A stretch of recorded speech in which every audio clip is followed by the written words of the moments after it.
Under Section 107 of the Copyright Act, 1976, allowance is made for fair use for purposes such as criticism, comment, news reporting, teaching, scholarship, and research.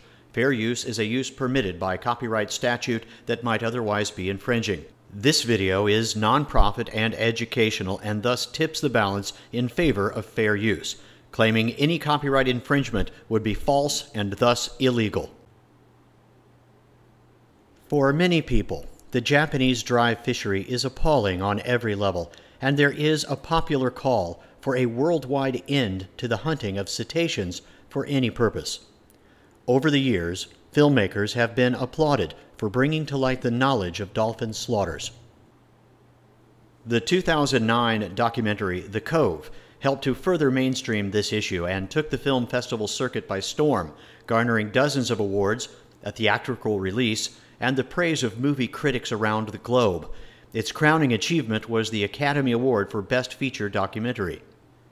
The filmmakers meticulously documented their efforts to infiltrate the tight security of the dolphin-killing Cove and crafted a heart-pounding account of their quest for footage. They also provided an impressive review of the inner workings of the International Whaling Commission and the issue of toxic mercury levels in whale and dolphin meat. However, upon closer examination, there were apparent inconsistencies in the film regarding its portrayal of dolphin parks worldwide and their alleged link to Japan. This video provides a fact check in reference to specific claims made by individuals featured in the Cove, statements made in both the documentary itself and in interviews regarding the project. Upon further review, these statements appear to be deceptive and apparently aimed at convincing viewers not to patronize aquariums, zoos, or marine parks displaying dolphins. The filmmakers of The Cove claim a direct link between going to SeaWorld or swimming with captive dolphins and the slaughter of dolphins in Japan.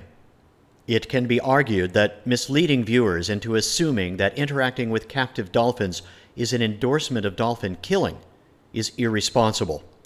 Many believe this topic deserves honesty, candor, and factual data if the problem of dolphin kills is to be solved. It does not need hype and trickery to cloud the issues. This video will examine key allegations made by The Cove and allow you, the viewer, to assess the validity of these claims. Let's now review the allegation that the international dolphin aquarium business is responsible for the Japanese dolphin hunts. Listen to the statements made first by activist Rick O'Barry in The Cove and later by Cove producer Fisher Stevens in an interview with ABC News. When I started out, there were only 3 dolphinariums. Today, it's become a multi-billion-dollar industry. And all of these captures, you helped create the largest slaughter of dolphins on the planet. Why are these dolphins being slaughtered in Japan and Well, the first purpose is that because Rick O'Barry created Flipper spurned on a multi-billion-dollar industry for dolphin parks, swim with dolphin programs. And these dolphins, the good ones, they fetch up to $150,000 each. Now, because of the expansive market for these dolphins, they have tons of boats. They drive hundreds of dolphins in a day into this cove. And they want those prize bottlenose flipper-like dolphins that they can then train and sell all over the world. Because these amusement parks, these dolphin programs are all over the world. The rest of them, they kill for their meat. These people insist that the aquarium business, quote, helped create the largest dolphin slaughter on the planet. They imply that marine parks provided an incentive among Japanese fishermen to start catching dolphins for sale, suggesting it was a mere afterthought to then slaughter the undesirable ones for food. In using words such as create and first purpose, the speakers are intentionally leading the audience to draw a direct correlation between dolphin parks and killing dolphins. Yet not only do the timelines not match up, the statistics refute this notion too. With respect to timeline, dolphin dry fisheries in Japan date back to at least 1606. As far as we can tell, Japanese dolphin parks began proliferating and acquiring their animals via dry fisheries by the mid-1980s. So, the killing predates aquariums by over 350 years. So obviously dolphin parks did not, in fact, help create the slaughter. But have dolphin parks become the first purpose of the fisheries? Let's check the numbers. Specifically, let's check the total number of dolphins and porpoises directly caught by Japanese fishermen for the year 2007, the very same year the Cove was being filmed in Taiji. In total, 13,170 were caught directly by fishermen throughout Japan. Of that number, 1,239 were caught using the drive fishing technique in Taiji. Of the 1,239 caught in Taiji, 90 were taken into captivity. The rest were killed. So of the 13,170 animals taken by the nation, 90 from a single town were sold to aquariums. That is precisely 0.7% of the national catch. So the question is, can selecting dolphins for aquariums, which represent less than 1% of Japan's catch, truly be the fisherman's first choice when over 99% of the dolphins and porpoises are taken for meat? It certainly appears unlikely. This is not to say that the sale of dolphins to aquariums is not lucrative. Indeed, the maximum price quoted by the Cove at $150,000 per animal does appear to be accurate. Thus, there is little doubt that dolphin fishermen in Taiji earn a heftier paycheck than dolphin hunters elsewhere in Japan. But bear in mind, those other fishermen apparently still find plenty of motivation to kill the overwhelming majority of dolphins without earning a penny from aquariums. But where are these aquariums? The makers of the Cove would have you believe all over the world, complete with a map depicting red lines emanating from Taiji and impacting all over the northern hemisphere, bathing entire continents in red. Take a look. They're looking for bottlenose dolphin primarily.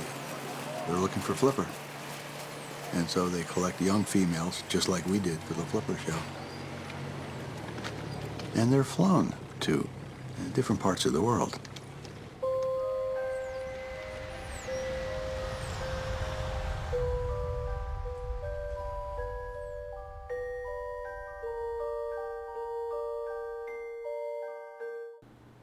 So just where are these aquariums that purchased the 90 dolphins in 2007? Japan, China, Korea, and Taiwan. But what about the rest of the world? To hear director Luis Sohoyos tell it, most dolphin parks get their dolphins from Japan.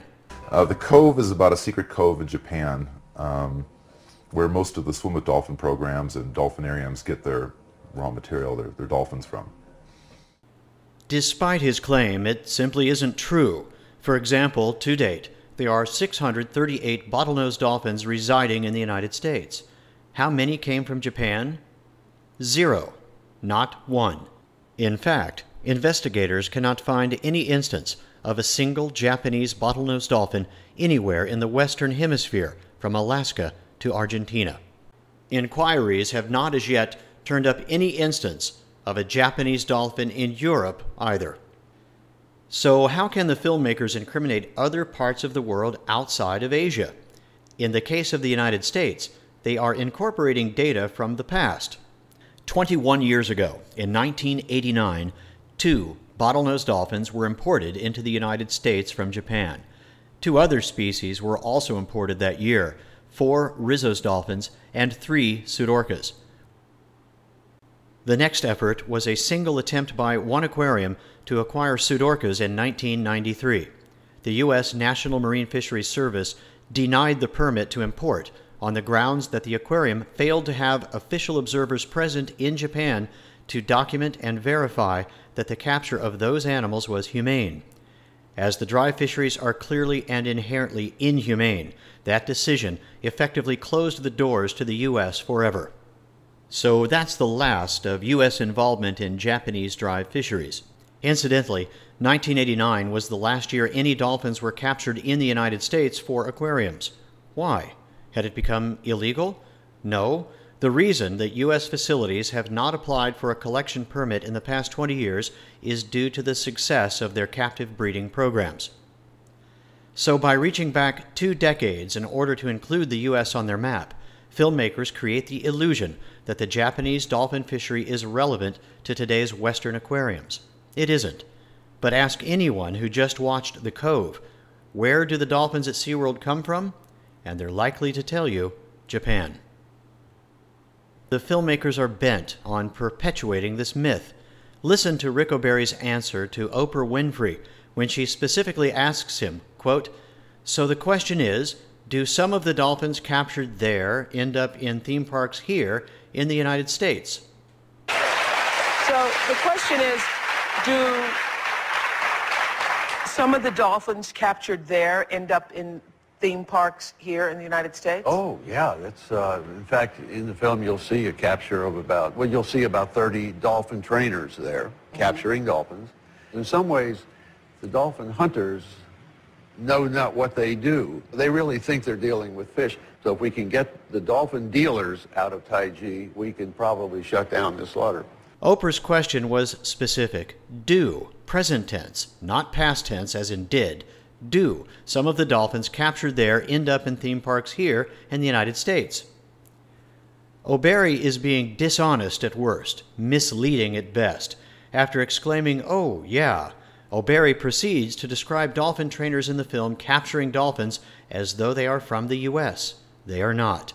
Every one of the trainers in that film is Asian. He insists that if the dealers were to leave Taiji, the fishery would probably shut down.